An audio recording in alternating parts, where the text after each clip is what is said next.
Bracing for the imminent stock market crash. Buckle up, folks, we could be on the brink of a market downturn. It's high time we opened our eyes to the signs. Analysts warn us about overvalued stocks. A financial bubble is building up, ready to burst anytime. We've seen it before, 1929, 2008. Crashes that left economies scrambling. Don't assume it won't happen again. Are you prepared? Diversification is key. Spread your investments.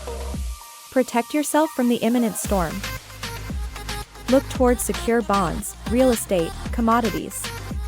Invest in areas less susceptible to stock market volatility. Remember, no one can predict the exact moment of a crash. But we can prepare and safeguard our financial future. Stay informed. Stay alert. In a volatile market, knowledge is your strongest asset. Don't wait until it's too late.